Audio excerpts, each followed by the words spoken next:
Hello, everyone. Welcome in episode 13 Minutes for Your Potentials. Part 2. No, že takoj na začetku, že v prvi epizodi mi ni uspelo govoriti samo 13 minut, ker časa se ne da ustaviti. In tisto, kar je potrebno povedati, je potrebno povedati. Tudi to, da bi se javljala na vsakih 13 dni, mi ne uspeva zaradi tega, ker je potrebno spet govoriti takrat, ko duša želi spregovoriti. In pokazala vam bo kar na začetku vstavila, boste videli, kaj me je dotaknilo oziroma pričakalo takrat, ko sem stopila ven z hiše in šla v gozd. Se pravi, 5 teh golobov me je pričakalo na veji. Včeraj sem vam, oziroma prejšnji epizodi sem vam govorila o simbolnem jeziku. Golob je simbol duha, prinašalec sporočil in število 5 je energija ljubezni, energija družine, energija povezanosti. Tako da, ja, se pravi, to je tudi vzgib mojega javljanja. Zadnje čase je aktualno, da se sporočila iz paralelnega sveta prenašajo skozi kanaliziranje entitet nebozednih mojstrov. Sama pa sem trenirala zadnjih 25 let, da sem vzpostavila stik z svojim notranjim bistvom, svojim jazom. In v tem epizodi bi vam, oziroma videih, bi vam rada pokazala, predstavila svoje 4 orodja, svoje 4 stebre samopomoči, ki so meni pomagala do tega, da sem ta zavest o sebi oziroma samozavest izgradila skozi spoznavanje same sebe.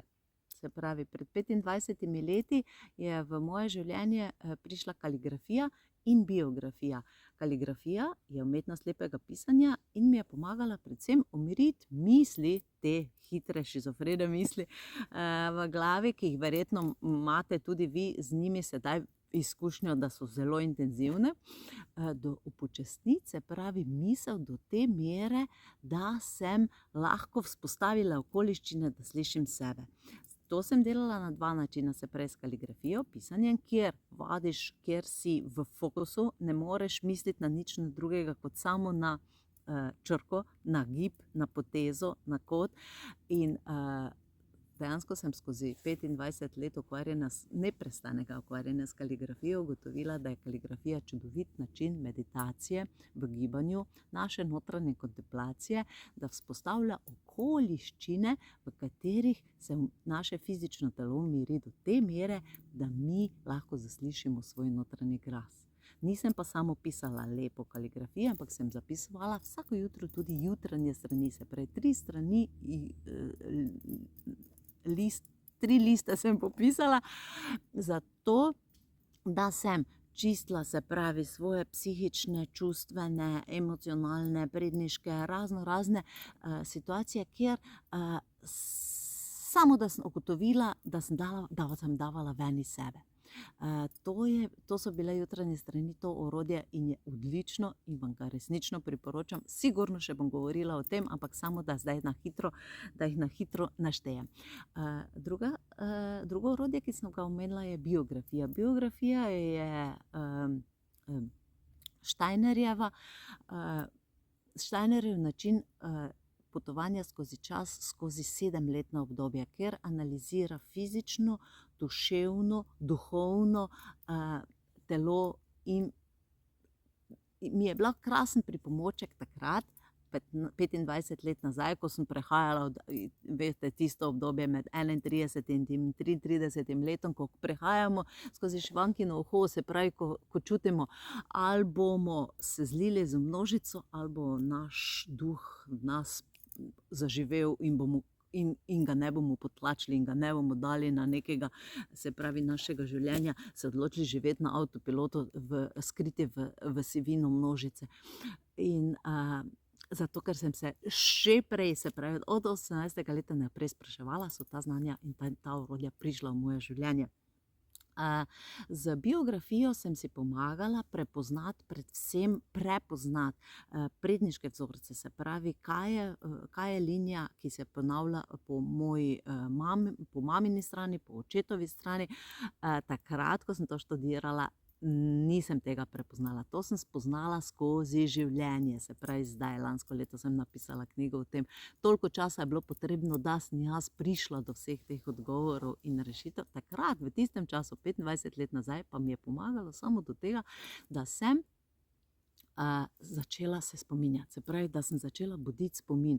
Zaradi tega, ker je bilo moje otroštvo tako potlačeno, spomini tako zatrti, zato ker so bili verjetno pretežki, zato da bi jih ozaveščala, in sem jih takrat šele z tistim sortiranjem v obdobja, z počasnim spominjanjem nazaj odstirala, odpirala in s kakšnim namenom, samo zato, da sem jih potem tudi lahko ozavestila, prepoznala v sebi, odložila tisto, kar ni moje, kar ni aktualno za mene, kar me ne podpira, do tega, da sem lahko prišla do svojih potencialov. Se pravi, govorimo o svojih potencialih in moj potencial je prav gotovo, se pravi, slišati glas svoje duše, kanalizirati samo sebe, zaradi tega, ker mi moja duša neprestano govori in nisem v sistemu že 25 let, že 20 let sigurno ne gledam televizije, nimam sploh televizije, ne poslušam poročil, dosti se tudi ne družim z ljudmi, ker pazim, kaj spuščam v svoj ori in to ne pomeni, da imam čudovito rada ljudi, ampak enostavno svoj čas, svoje življenje dam predvsem, se pravi, skrbno usmerjam, skrbno vem, čemu ga posvečam, zaradi tega, ker čas, dragi moji, ni nekaj mehanskega, ni nekaj, kar se da odstaviti, tako kot sem rekla, in ni nekaj, kar nas ukalupi. In zato ne govorite, da nimate časa, ker čas je dejansko naše življenje. In zjutraj, ko se zbudim, grem najraje v gozd, zato da potem mi, tako kot ste videli ptice, tako kot ste videli pajek, vam bom pokazala vmes pajkovo mrežo, tako bom probala posneti to, govori. Se pravi, vsak dan se nam v trenutku dogodi in to je tisto, kar je krasno in kar je pomembno, da mi nismo v tistem hrčkovi ali miškini kolutu in se vrtimo iz dneva v dan in samo tisto, se pravi, od jutra, od službe pa do večera, ko smo utrujeni, smo v funkciji tega, da smo za druge, tukaj ne pa za sebe. No, tako. In potem, ko sem 7 let študirala, se pravi, knjigo Steinerjevo, Kako doseči višja spoznanja svetov, sta se mi odprli pa še 2 novi poglavji, ki pa jih sedaj analiziram, treniram, živim, sta postali moj način življenja zadnjih 16 let in to sta Maje in Oriše. Se pravi, znanja Maje o ciklusih časa in pa energije narave, afriške, evropske, v evropskem svetu ohranjene, nevidni del energij narave. In ravno se pravi, sedaj smo na kanalu oziroma seznamu predvajanja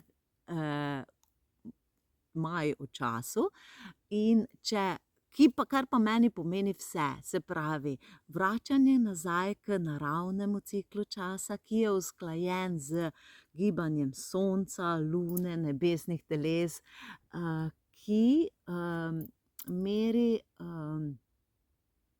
čas malo drugače, se pravi, je vsaka luna, lun je 13, vsaka luna šteje 28 dni in če to 13 krat 28 zmnožite, dobite 364 in en dan, ki je zeleni dan, ki je preklop v novi ciklus. Se pravi, meni se vse dogaja v ciklih, v spiralah in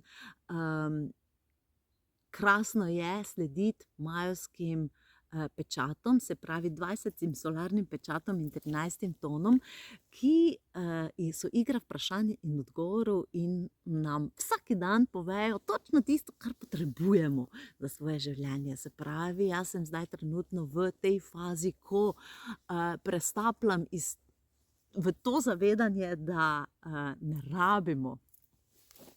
ne rabimo biti suženj vsak dan tistega dela, ampak da je za nas poskrbljeno. Da je za nas poskrbljeno, da mi imamo, se pravi, da je duhovno bogastvo že tukaj, da je narava, da vse okoliščine so za nas poskrbele. Samo to smo vse pozabili. In zdaj, ko to budimo nazaj, ta spomin, gremo skozi velike izzive, se bori, ampak mi enostavno se ne damo in si dovolimo, da prehajamo. Ampak ne mislite, da se to zgodi iz danes na jutri. Ne. Tako kot sem vam rekla, jaz to počnem zadnjih 25 oziroma zadnjih 16 let, ampak ne stapljam iz svoje poti. Grem neprestano in non-stop po svoji poti. In te 4 stebri, o kateri vam govorim, so ravno to, kar je meni stalnica. Ravno sem vam omenila 4 stebre, pa da vidite, na moji poti v gozd je to moje drevo, ki ima močne korenine, ob enem pa je to simbol, ki ga vsako jutro objemam, ki je še ena stvar, ki mi govori. In poglejte, predstavlja je simbol tega stebra, ki se potem s koreninami sidra v zemljo in z orijem se dotikam neba. In to je komunikacija, se pravi, to je tisto, ko smo povezani, se pravi, ko smo v fizičnem in duhovnem svetu istočasno. Video, ampak če še povem nekaj o rišah, energijah narave, je to vse, kar nas obdaja. Se pravi, živali, ki smo jih videli na poti, zelene rastline, zrak, voda, gore, in pa seveda karakteristike človeka, katere lahko razvijamo v sebi in jih mi vodimo. Se pravi, med vsemi orišami je pa poglaviten ori. O govoriju sem govorila že v prejšnji epizodi in vam bom sedaj povedala, pojasnila, kaj je to ori. Ori je shranjen v naši glavi, se pravi, simbol je naša glava, sicer pa shranjuje vse informacije o naših prednikih, naši genetiki, naših preteklih življenjih, o našem karakterju, osebnosti, temperamentu in nam govori o tem, da je resnično nesmiselno odgovore iskati zunaj nas, ker so vsi odgovori v nas in jih lahko preko orija poiščemo, če le ne dajemo fokusa zunanjim okoliščinam, če ne dajemo fokusa temu, da bo nekdo nam z čarobno palčko dal rešitev, ampak ustvarimo okoliščine, da te rešitve oziroma odgovore najdemo v sebi.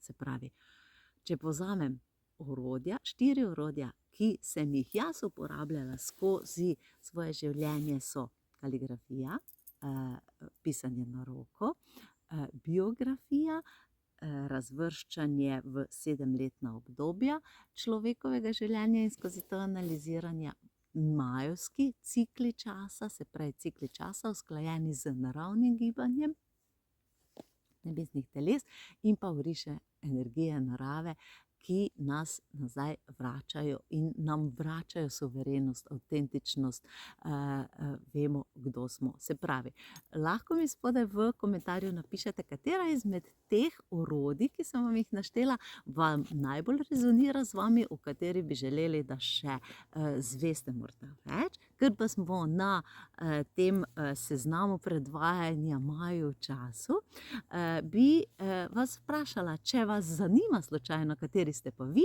galaktični pečat in bi si želeli to izračunati sami, se lahko prijavite na na čakalno listo tako za delavnico v živo o osnovah, se pravi abecedi. Najbolje je in dosti bolje boste me razumeli, če boste se tudi sami vzeli čas za svoj čas in se naučili teh 20 pečatov, 13 tonov izračunati, svoj pečat, svojo peto silo, o kateri sem govorila, svoj življenjski presek, svoj duhovni presek, svoj božanski presek zase, za svojo družino, in potem se vam bo odprl en takšen svet, da sploh ne boste rabili več gledati televizije, zaradi tega, ker ne boste imeli, ne boste si dovolili, da bi čas metali stran, se pravi, da ga bi zlorabljali s tem, ko ga naj bi posvečali in raziskovali samim sebi.